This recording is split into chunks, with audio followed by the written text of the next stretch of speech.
जी विधायक जी, नगर पालिका की मीटिंग में पहुंचे हैं, किस तरह के दिशा निर्देश हैं? देखिए, आज नगर पालिका की जो समय समय पर बैठकें होती रहती हैं, आज की बैठक की सूचना, क्योंकि विधायक भी उसका सदस्य होता है तो मुझे जानकारी थी, तो आज मैं लोकल में था तो मैंने आज बैठक अटेंड की है। और इस बैठक के अंदर मैंने भी अपने सुझाव भी रखे हैं और कुछ बातें जो मैंने आज रखी हैं, जिसके अंदर जो मुख्य रूप से एक विकास का एजेंडा, जो शहर का विकास, वो हम जिस तरीके से पिछले 5 वर्षों में घरोंडा शहर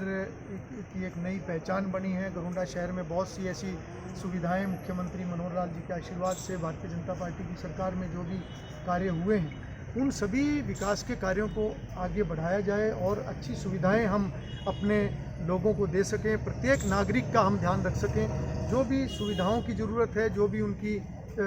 इस तरह की कोई समस्याएं हैं, उनको दूर करने का काम हम करें। तो यही मैंने बैठक के अंदर बात रखी है कि जहां सभी पार्षदों को अपने अपने वार्ड की चिंता करनी है, अपने वार्ड में सुविधाएं देने की चिंता करनी है, वहीं पार्षद की एक नज़र पूरे शहर के ऊपर इस नाते से भी रहनी चाहिए कि शहर की भी जो एक बड़ी प्लानिंग है, उसमें भी सभी पार्षद मिलकर भागीदार बने और एक अच्छे वातावरण में मिलजुल कर शहर की विकास की कार्यों को गति देने का काम करें। और उसमें मैंने ये भी सुझाव रखा है कि जो शहर के कार्य हैं, उनका वर्गीकरण किया जाए। तो ऐसे 5-6 कैटेगरीज उसमें बनती हैं, जिसमें कि जितनी भी कॉलोनीज़ हैं, चाहे वो पुरानी कॉलोनी हैं या वो नई जो 21 कॉलोनियाँ अप्रूव हुई हैं, जो भी इस तरह की सुविधाएं इन कॉलोनियों के अंदर चाहिए, क्योंकि घरोंडा के अंदर 21 कॉलोनियाँ रेगुलर हुई थी और उन सभी कॉलोनियों के अंदर मूलभूत सुविधाएं, बेसिक कम्युनिटीज़ जो लोगों को देनी है, उसका कार्य भी शुरू हुआ है। वो कार्य और तेज़ी से आगे बढ़े और हम समय सीमा में रहते हुए उन कार्यों को ख़त्म करें, क्योंकि जिस उद्देश्य के साथ उन कॉलोनियों को रेगुलर किया गया है, वो उद्देश्य पूरा होना चाहिए। और उन कॉलोनियों में पीने का पानी है, सीवर है, गलियां हैं, लाइटें हैं, वो सारी सुविधाएं लोगों को मिलें और वहाँ पे एक अच्छा स्वच्छता का एक वातावरण हो। उस नाते से एक कैटेगरी ये बनाई जाए और उसके सारे काम, कितने काम इस कैटेगरी में आते हैं, वो सारे उस तरीके से इस वर्ग में लाए जाए। उसके बाद जितने भी ऑनगोइंग प्रोजेक्ट्स हैं, जो भी इस समय में काम चल रहे हैं, और जो बड़े काम, जो घरोंडा शहर के लिए जो बातें हमारे भविष्य के लिए जो योजनाओं में है, उन सभी कामों का भी एक वर्ग अलग से बनाया जाए, कैटेगरी बनाई जाए। जैसे कि एक बात रखी है कि घरोंडा में जो गर्ल्स स्कूल बना है, जो पुराने गर्ल्स स्कूल की जो जगह खाली है, वहाँ पर एक मिनी मॉल बनाया जाए, जहाँ पर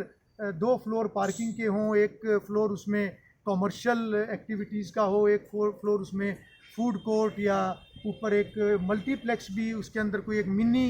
जो थिएटर होता है पीवीआर उस तर्ज पे, वो भी हो। तो वो भी एक प्लानिंग में है। और उसके अलावा घरोंडा में ऑडिटोरियम हो, घरोंडा के अंदर जो हमारा एक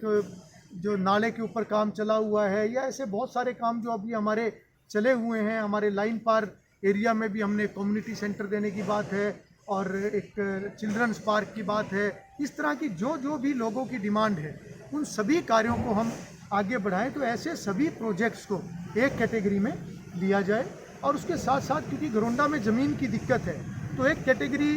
ये भी मैंने सुझाव दिया है कि जहाँ जहाँ हमें ज़मीन की ज़रूरत है, कोई ऐसी सरकारी ज़मीन हो जिसके मिलने से हमारा कोई प्रोजेक्ट वो कामयाब होता हो, या हमारी कोई प्लानिंग आगे बढ़ती हो, ऐसी सभी जगह को चिन्हित करके कुछ कार्य हमने आगे भेजे भी हुए हैं। तो इसको भी एक कैटेगरी बनाया जाए, जो कि ज़मीन की उपलब्धता या ट्रांसफ़र ऑफ लैंड, जो कि सरकार के स्तर पर ये कार्य होगा। और साथ साथ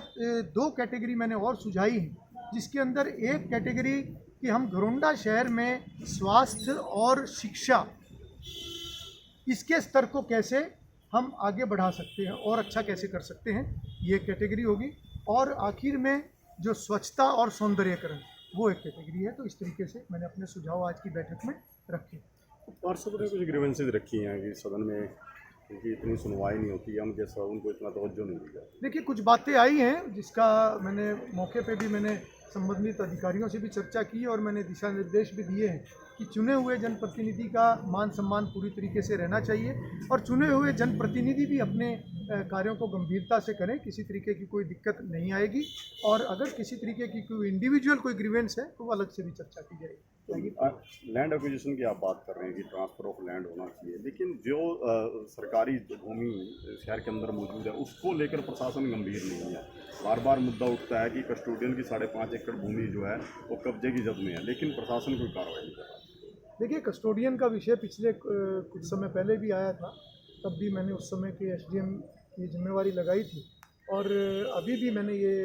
विषय एसडीएम को भी मैंने बोला है कि इस काम को आगे बढ़ाएं और कस्टोडियन की जो ज़मीन है उसके ऊपर कोई भी अवैध कब्जा नहीं होना चाहिए और वो ज़मीन किस तरीके से काम आ सकती है, नियमों के हिसाब से उसमें क्या हो सकता है, तो जो भी ऐसी कोई बात है उसको आगे किया जाए। ये विधायक शहर के विकास कार्यों के लिए चिंतित है, सरकार चिंतित है।